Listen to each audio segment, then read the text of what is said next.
দেখো আমাদের আজকে ক্লাস আছে ক্লাস 9 এর ইংলিশ সেকেন্ড চেঞ্জিং সেন্টেন্স। তাহলে আমাদের চেঞ্জিং সেন্টেন্স করতে গেলে আগে আমাদের প্রথম লাগবে যেটা সেন্টেন্স। সেন্টেন্স আগে কাকে বলে? একাধিক ওয়ার্ড পাশাপাশি বসে যদি মনোভাব সম্পূর্ণভাবে প্রকাশ করে তখন তাকে কি বলা হয়? সেন্টেন্স বলা হয়। স্ট্রাকচার বা গঠনগত অনুসারে সেন্টেন্স কত প্রকার? 3 প্রকার। কত প্রকার? 3 প্রকার। কি কি? Simple, complex, compound. সরল বাক্য, জটিল বাক্য, যৌগিক বাক্য। এখন আমরা আসি, এই জিনিসটা আমাদের পরীক্ষায় এসএসসিতে আমাদের তিনটা থেকে আসবে। দেখো, সিম্পল সেন্টেন্স, কমপ্লেক্স, কম্পাউন্ড। আগে ওই জিনিসগুলো আগে আমাদেরকে কাকে বলে বুঝতে হবে। কাকে বলে? এখন দেখো, যে সেন্টেন্সে একটি সাবজেক্ট থাকবে এবং একটি ফিনিট ভার্ব থাকবে তাকে কি বলা হয়? সিম্পল সেন্টেন্স বলে। এখন আমার কথা হচ্ছে, এই জিনিসটা যখন আমি পড়তেছি, সংজ্ঞাটা যখন পড়তেছি, আমাদের এখান থেকে কিছু জিনিস আমরা জানবো না, যে ওই জিনিসগুলো আমরা আগে ফাইন্ড আউট করব। এই যে যেমন যে সেন্টেন্স একটি সাবজেক্ট এবং একটি ফাইনিট ভার্ব থাকে তাকে সিম্পল সেন্টেন্স বলে। এখন আমার কথা হচ্ছে, আমি সাবজেক্ট কাকে বলা আগে আমাকে বুঝতে হবে। যাকে আশ্রয় করে কাজ সম্পাদন করা হয় তাকে কি বলা হয়? সাবজেক্ট বলা হয়, বা ভার্বের কাজ যে করে সে কি? সাবজেক্ট। এখন ভার্ব হচ্ছে, দেখো ফাইনিট ভার্ব কাকে বলে? ভার্ব কাকে বলে আগে আমাকে বুঝতে হবে, তারপর আস্তে দেখি আমাদের ফাইনিট ভার্ব কাকে বলে। তাহলে দেখো আমরা একটু লক্ষ্য করি, এই যে দেখো ভার্ব, ফাইনিট ভার্ব। আগে আমাকে এটা বোঝার আগে আমাকে ভার্বকে বুঝতে হবে। যে ওয়ার্ড দ্বারা কোনো কিছু করা বুঝায়, কোনো কাজ বুঝায় তাকে কি বলা হয়? ভার্ব বলা হয়। ভার্বের মধ্যে আমরা দুই ভাগে ভাগ করছি, ফাইনিট, নন ফাইনিট। তাহলে ফাইনিট ভার্ব কাকে বলে? যে ভার্ব দেখলে আমরা কোন টেন্সে এটা বুঝতে পারবো, এটা হচ্ছে ফাইনিট ভার্ব। কি বলছি আমি? আবার বলো, যে ভার্ব দেখলে আমরা কোন টেন্সে বুঝতে পারবো, কোন টেন্স এটা বুঝতে পারবো, এটা কি? Finite verb. কথা বুঝা গেছে? এবং এটা সাবজেক্টের রূপের পরিবর্তনের সাথে সাথে ভার্বের রূপের পরিবর্তন হবে। সাবজেক্টের পরিবর্তনের পাশাপাশি ভার্বের কি রূপের পরিবর্তন হবে।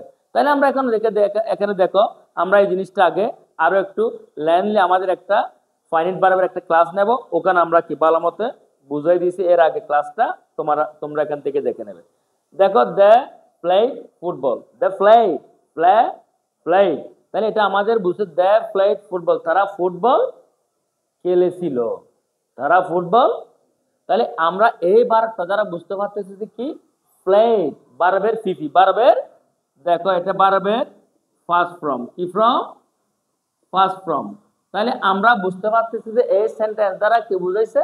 ভার্বের এটা ফার্স্ট, এটা কোন টেন্সে? ফার্স্ট টেন্সের একটা সেন্টেন্স। তাহলে আমরা এটা বুঝবো যে এটা কি? Finite verb. কারণ কেন? এই সেন্টেন্স দ্বারা, এই ভার্ব দ্বারা আমরা কি বুঝছি? টেন্স বুঝছি। তাহলে ভার্বের কাজটা কে করছে? তারা করছে। তারা হচ্ছে কি? সাবজেক্ট। তারা হচ্ছে কি? তাহলে আমাদের এখন কথাটা বোঝা গেছে, যে সেন্টেন্সে একটি সাবজেক্ট থাকবে এবং একটি ফাইনাইট ভার্ব থাকবে তাকে সিম্পল সেন্টেন্স বলে। ক্লিয়ার সবাই? এখন আরেকটা উদাহরণ দেখো, হি ড্রিঙ্কস মিল্ক। এখানে হি ড্রিঙ্কস, এখানে ইনডিফিনিট বুঝাইছে। কি বুঝাইছে এটা? তাহলে আমরা যখন ইনডিফিনিট বুঝাইছে, এখানে ড্রিঙ্কের সাথে কি যুক্ত হয়েছে? এস যুক্ত হয়েছে, এস বা ইএস। তাহলে subject third person singular number হলে ভার্বের সাথে কি যুক্ত হবে? এস বা ইএস যুক্ত করতে হবে। আমরা সিম্পল সেন্টেন্স বুঝছি। তাহলে আমরা এখন বলতে পারবো যে সেন্টেন্সে একটি সাবজেক্ট থাকবে এবং একটি ফাইনাইট ভার্ব থাকবে তাকে কি বলা হয়? Simple sentence. ক্লিয়ার সবাই? ক্লিয়ার? এখন দেখো আমরা কমপ্লেক্সে যাব। কমপ্লেক্স কাকে বলে? যে সেন্টেন্সে একটি স্বাধীন বা ইন্ডিপেন্ডেন্ট ক্লোজ, ইন্ডিপেন্ডেন্ট ক্লোজ।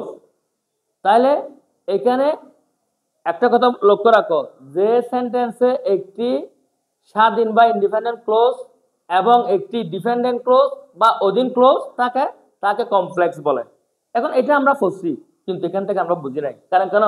ওই আমাকে কমপ্লেক্স বুঝতে হলে আমাকে ক্লজ চ্যাপ্টারটা ভালো করে দেখতে হবে। তাহলে আমরা এখন এই জিনিসটা করতে গেলে আমরা যে জিনিসগুলো লাগে ওখানে আমাকে আগে ফার্স্টে যেতে হবে। কারণ কেন, আমরা যদি ক্লোজ সাবট্রাক্টটা না বুঝি তাহলে আমরা এখানে কোনোদিনও কি করতে পারবো না, কি কমপ্লেক্স বোঝা যাবে না। তাহলে আমরা ক্লোজ সাবট্রাক্টটা এর আগের ক্লাস আমি করাইছি, তোমরা ওটা একটু করে দেখে নেবে, ঠিক আছে। এখন দেখো,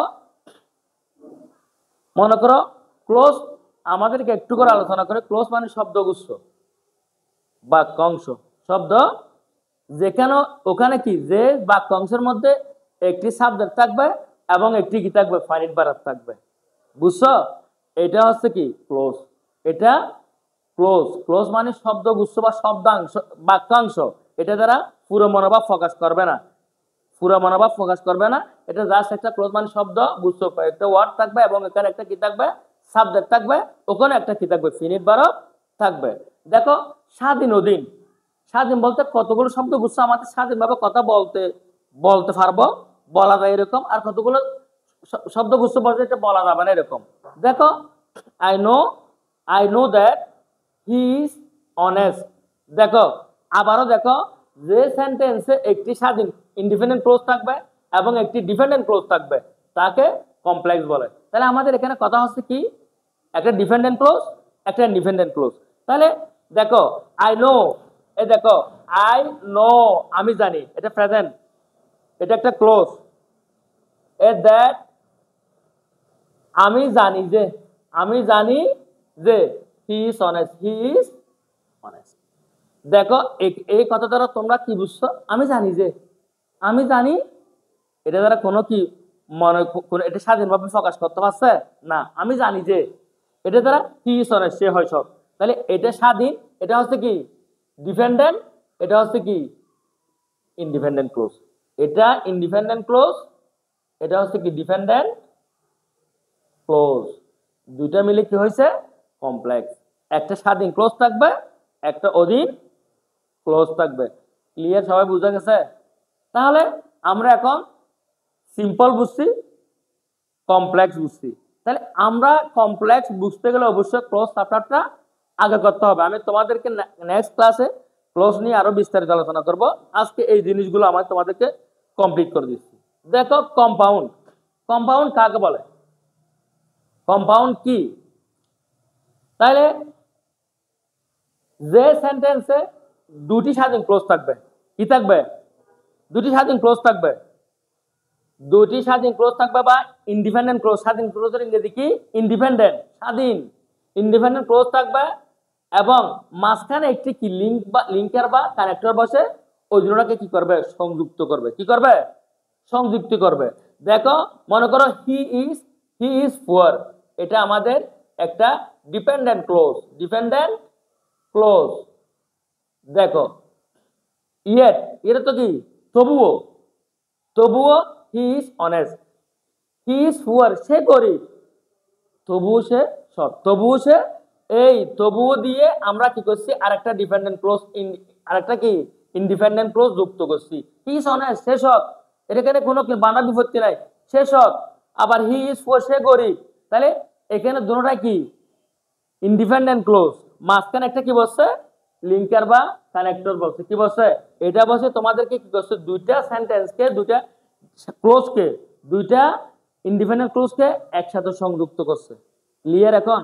তাহলে আমরা বলছি হি ইজ ভেরি রিচ, সে হয় খুবই ধনী, এন্ড এবং হি হেল্প দ্য পুয়ার, এবং সে গরিবদেরকে সাহায্য করে, গরিবদেরকে সাহায্য করে। আমরা কি সিম্পল, কমপ্লেক্স, কম্পাউন্ড বুঝছি? এরপরও আমরা বুঝি নাই, আমরা বুঝি নাই কেন? কারণ আমাদের টিচাররা যদি আমরা বলি তোমাদেরকে এই জিনিসটা এতটুকু বুঝছো, সবাই মাথা নাড়াবা। আমাদের মূল সমস্যা হচ্ছে ওখানে, কোথায়, এই জায়গায় আমরা না বুঝো বুঝি বলি। মনে করো আমি যদি সেন্টেন্স না বুঝি, আমাকে সিম্পল, কমপ্লেক্স, কম্পাউন্ড এগুলো কোনো দরকার নাই। আর আমি যদি এখানে ফাইনাইট ভার্ব না বুঝি, আমার সিম্পলের কোনো দরকার নাই। আমি যদি ক্লোজ না বুঝি, আমার কমপ্লেক্সের কোনো দরকার নাই। আমি যদি ক্লোজ এবং লিঙ্কার না বুঝি, কনজাংশন না বুঝি, তাহলে এই জিনিসটার আমার দরকার নাই। এখন আমাদের যেটা লাগবে, এই জিনিসটা ভালো করে বুঝতে হলে আমাদের কি কি লাগবে, এই জিনিসটা ভালো করে বুঝতে হলে আমাদের কি কি লাগবে। দেখো আমাদের কি কি লাগবে। আগে আমাদের যা জানতে হবে, আগে আমাদের যে জিনিসগুলো জানতে হবে, ফাইনিট বারব, এখানে বারবকে দুই ভাগে ভাগ করছে, ফাইনিট, নন ফাইনিট। আমরা এগুলো একটু আলোচনা করবো, দেখবো। দেখার পরে তোমাদের যেটা সমস্যা হবে এটা আমাকে কি করবে, আমার কাছে বলবে, স্যার আমি এটা বুঝি না, এটা আমাকে সমস্যা, এটা আমাকে সলভ করে দেন। এটা আমি দেখবো। ক্লোজ, আমাদেরকে ক্লোজ, কাইন্ডস অফ ক্লোজ দেখতে হবে। কি দেখতে হবে? কাইন্ডস অফ ক্লোজ দেখতে হবে, কাইন্ডস অফ ক্লোজ দেখতে হবে। লিঙ্কিং ওয়ার্ড বা কানেক্টর, এগুলো কোত্থেকে আসছে? লিঙ্কিং ওয়ার্ড বা কানেক্টর কোত্থেকে আসছে? আমাদের কনজাংশন থেকে আসছে। কোত্থেকে আসছে? পার্টস অফ স্পিচের একটা কনজাংশন আছে না, আমাদের কনজাংশন চ্যাপ্টার দেখতে হবে এবং এই জিনিসগুলো দেখতে হবে। তারপর আছে subject. Subject plus verb plus object আমরা বলি না, সাবজেক্টটা কি? ভার্বের কাজটা যাকে দিয়ে করাই সে হচ্ছে কি সাবজেক্ট। এই জিনিসগুলো আমরা কালকে নোট ডাউন করে আসবো, তারপর আমরা চেঞ্জ করতে পারবো। আগে আমরা এগুলো কাকে বলে স্পেসিফিক জানবো, আমরা কাকে বলে সুন্দর করে জানবো, আবার বাসায় গিয়ে লিখবো এবং নিজে আরেকটা, মনে করো আমি একটা উদাহরণ দিছি, কয়টা উদাহরণ দিছি? একটা বা দুইটা, তোমরা 10টা করে উদাহরণ করবে। কারণ আমাদের মূল লক্ষ্য হচ্ছে কি, এগুলো সিনে আমরা বুঝে কি করব, ট্রান্সফার করব। কি করব? আমরা সিম্পল থেকে কমপ্লেক্স করব, কমপ্লেক্স থেকে কম্পাউন্ড করব, কমপ্লেক্স থেকে সিম্পল করব। এই জিনিসগুলো আমরা করতে পারবো।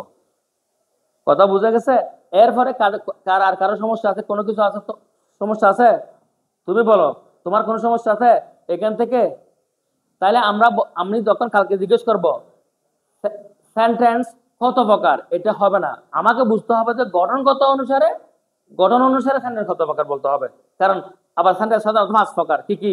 Assertive, interrogative, imperative, objective, exclamatory. কিন্তু এগুলো হচ্ছে সাধারণত, এগুলো হচ্ছে গঠনগত হলো। আমাদের কি করতে হবে? কি করতে হবে? আমাদের ফাংশন অনুযায়ী, স্ট্রাকচার অনুযায়ী, দুইটা জিনিস, একটা ফাংশন, একটা স্ট্রাকচার। আমাদের ফাংশন অনুযায়ী 5 প্রকার, স্ট্রাকচার অনুযায়ী কত প্রকার সেন্টেন্স? 3 প্রকার। বুঝা গেছে? তাহলে আমরা এই জিনিসটা আরেকটু করে দেখব। Subject plus verb plus object, এই জিনিসগুলো কি, এগুলো আমরা একটু, কারণ সেন্টেন্স করতে গেলে আমাদের এই জিনিসগুলো আসে। তাহলে আমরা এই জিনিসগুলো একটু ক্লিয়ার হয়ে নেব এবং কালকে তোমাদের এইচডাব্লিউ থাকবে যে কি, এখান থেকে কি বুঝো না এই জিনিসগুলো ফাইন্ড আউট করা। তোমরা চেঞ্জ করতে হবে না, চেঞ্জ আমি করে যাব, কিন্তু এই জিনিসটা কেন বুঝো নাই, আমি আটকে কোথায় গেছি, ফিনিট আটকে গেছি, আমি আটকে কোথায় গেছি, ইন্ডিপেন্ডেন্ট ক্লোজ আটকে গেছি, আমি ক্লোজে আটকে গেছি, আমি লিঙ্কে আটকে গেছি, এই জিনিসগুলো আমাদেরকে বুঝতে হবে। থ্যাংক ইউ সবাইকে। সবাই কিন্তু ঠিক মতো পড়বে এবং এটা আমাকে কালকে এইচডাব্লিউ করে দিতে হবে। ধন্যবাদ সবাইকে।